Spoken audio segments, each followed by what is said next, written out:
नमस्कार। ज्योतिष आचार्यवाणी देख रहे सभी महानुभावों को मेरा पंडित गौरवाचार्य का हार्दिक अभिनंदन। दोस्तों, आचार्यवाणी के इस प्रोग्राम में हम अलग अलग विषयों पर अलग अलग चर्चा करते हैं ताकि आपके जीवन में जिस प्रकार की भी परेशानियां और कष्ट आ रहे हैं उससे आपको ज्योतिष के माध्यम से, ज्योतिष के बताए गए उपायों द्वारा जल्द राहत मिले।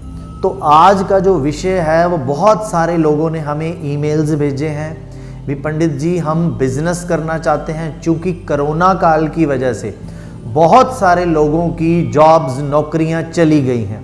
तो बहुत सारे लोगों ने अपना काम, खुद का व्यवसाय, बिजनेस शुरू किया है। कईयों को उसमें लाभ नहीं मिल रहा है, कईयों को लाभ कम मिल रहा है और कई लोग नया बिजनेस शुरू करना चाहते हैं। तो सबसे बड़ी समस्या जो किसी भी व्यक्ति के सामने जब उसने नया बिजनेस शुरू करना हो तो आती है, कौन सा बिजनेस शुरू करें। हमारी जन्म पत्री में किस ग्रह से अनुकूल हमारा बिजनेस चलेगा।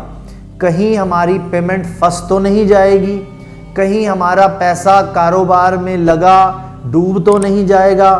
इन सारे प्रश्नों के बीच जो लोगों के हमें ईमेल्स आ रहे हैं, आप सभी जो हमें इस प्रोग्राम के माध्यम से प्यार दे रहे हैं, उसके लिए आप सभी का आभार। और इस प्रोग्राम में, आज के विषय में हम जो बात करेंगे या विचार चर्चा करेंगे वो है किस व्यक्ति को कौन सा बिजनेस करना चाहिए। आपकी जन्म पत्री में कौन से ग्रह हैं जो आपको बिजनेस में सफलता दिलाएंगे। तो अगर आप लोगों को अपनी जन्म पत्री का थोड़ा ज्ञान हो, जैसे कि आप लोग कार्यक्रम देखते हुए अपनी पत्री के बारे में काफ़ी कुछ चीज़ें धीरे धीरे सीख रहे हैं, तो आज जो हम बात करेंगे वो करेंगे बिजनेस, व्यवसाय। किसको कौन सा बिजनेस सूट करेगा, कौन सा व्यवसाय किसको क्या लाभ देगा। तो सबसे पहले जब इस बात का प्रश्न उठता है तो इसमें बात आती है व्यवसाय को किस घर से देखें। तो जन्म पत्री में कारोबार या बिजनेस के लिए जो घर है वो है 10th हाउस। 10th हाउस यानी कर्म स्थान। हम क्या कर्म कर रहे हैं और उससे हमें क्या लाभ मिलेगा। यदि आपकी जन्म पत्री में 10th हाउस का स्वामी, 10वें घर का स्वामी बली स्थिति में है, उच्च की स्थिति में है, लगन, चतुर्थ, सप्तम या 10वें घर में है, तो आपको बिजनेस सूट करेगा, बिजनेस से लाभ मिलेगा, नौकरी से लाभ नहीं मिलेगा, कारोबार ही करेंगे। अब अगला प्रश्न उठता है, कौन सा कारोबार करें। यदि आपकी जन्म पत्री में 10th हाउस में शुक्र विराजमान है, शुक्र बैठे हैं, तो आप जो कार्य करेंगे वो शुक्र से संबंधित यदि काम करेंगे तो आपको लाभ मिलेगा। शुक्र से संबंधित मसलन काम है जो कौन से हैं, वो है सौंदर्य प्रसाधन। सौंदर्य प्रसाधन जैसे ब्यूटी पार्लर या इस तरह के काम जिसमें सुंदरता को निखारा जाता है। किसी भी प्रकार से किसी भी चीज़ का रूप, रंग और आकार जब हम बदलते हैं, उसे और खूबसूरत बनाते हैं, तो वो शुक्र संबंधित कार्य गिने जाते हैं। यदि आपकी जन्म पत्री में 10वें घर को किसी भी प्रकार से सूर्य का संबंध मिल रहा है, सूर्य की युति है, तो आप जो कार्य करेंगे वो सरकार से संबंधित या सरकारी मशीनरी से संबंधित। मसलन आप किसी चीज़ का टेंडर लेते हैं, सरकार के उस टेंडर की पूर्ति करते हैं, तो आपको सूर्य से संबंधित 10वें घर में जो सूर्य विराजमान है या सूर्य का युति की वजह से या सूर्य की दृष्टि गोचर की वजह से आपको जो लाभ मिल रहा है वो आपको सरकारी लाभ मिलेगा। यदि आपकी जन्म पत्री में बुध से संबंधित काम है तो आप वाणी से रिलेटेड, कंसल्टेशन से रिलेटेड आप काम कर सकते हैं। 10वें भाव के साथ साथ आय की बढ़ोतरी के लिए हम जो घर देखते हैं वो है 11वां घर। 11वां घर यानी आय का स्थान। जो हम काम कर रहे हैं उससे हमें जो आय मिलेगी, उस आय से संबंधित जो हमारा हाउस है वो 11वां हाउस है। 10th हाउस से क्या हम बिजनेस करें और 11वें हाउस से हमारी आय में बढ़ोतरी कैसी हो, इस प्रकार जन्म कुंडली में हम विवेचना करते हैं।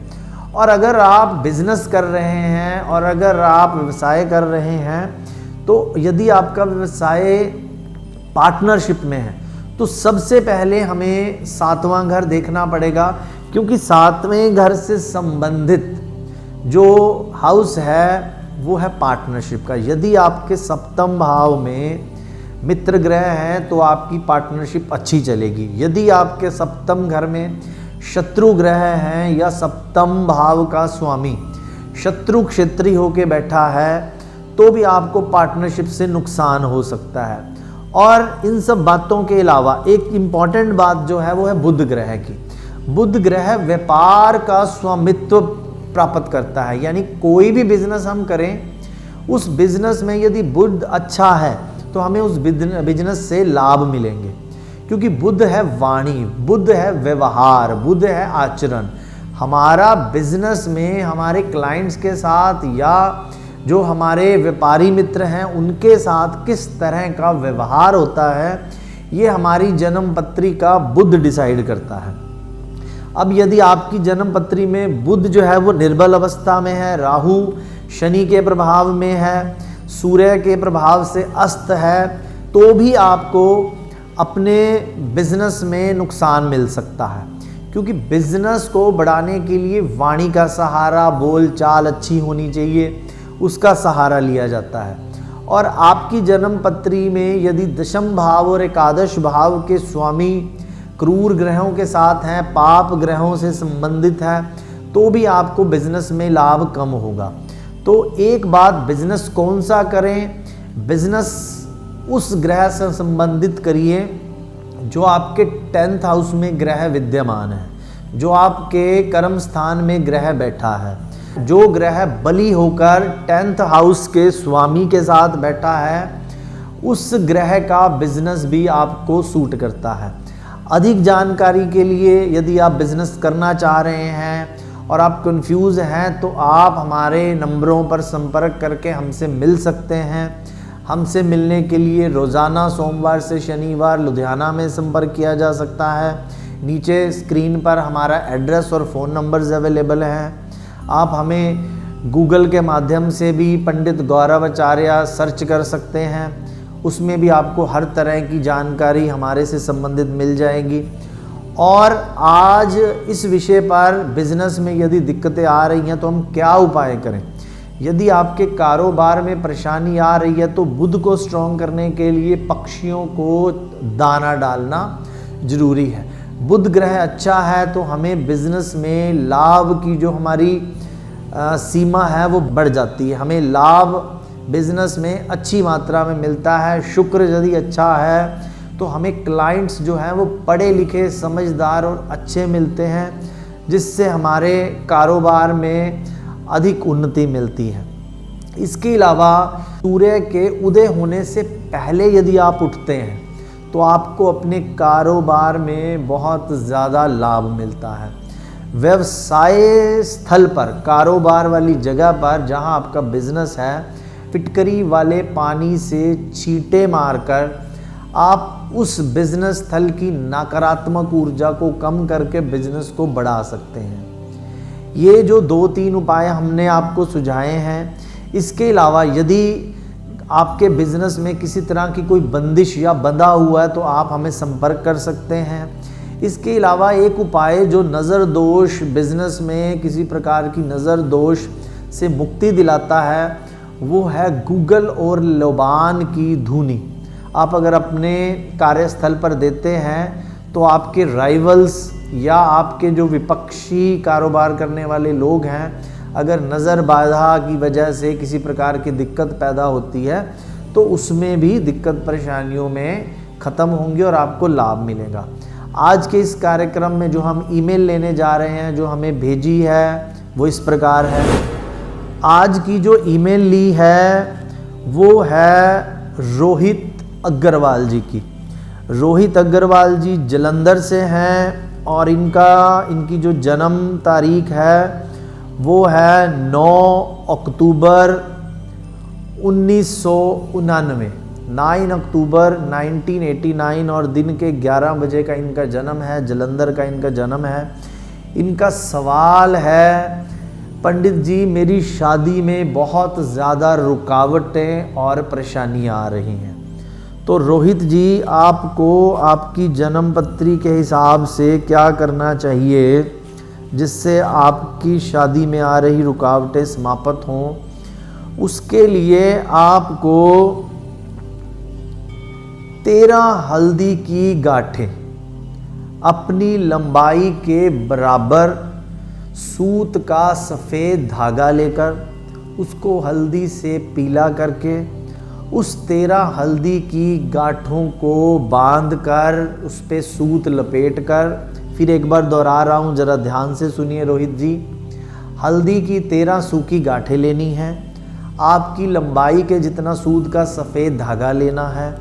उस सूत के धागे को हल्दी को गीला करके उससे पीला करना है और उस धागे को आपने हल्दी की गांठों के ऊपर लपेट कर उसको बांधना है। गांठ नहीं लगानी है।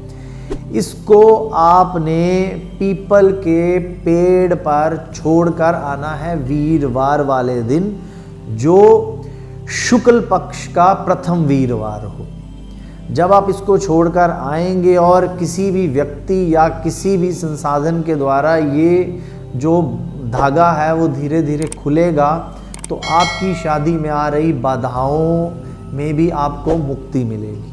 तो आप भी यदि आपकी किसी परेशानी से जूझ रहे हैं और किसी प्रकार हमसे संपर्क नहीं कर सकते हैं तो हमारे ईमेल के माध्यम से आप अपना जन्म विवरण और जन्म का स्थान, जन्म का समय और जन्म की तिथि आप भेज सकते हैं। साथ में अपनी समस्या लिखना ना भूलें।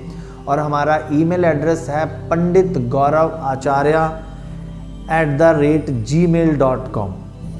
आज के लिए इस विषय पर यहीं पर विराम लेते हुए आप सभी से आज्ञा चाहते हैं और आशा करते हैं आपके जीवन में उन्नति और तरक्की आए, सभी प्रकार के कष्टों से आपको मुक्ति मिले। आज के लिए इतना ही। नमस्कार।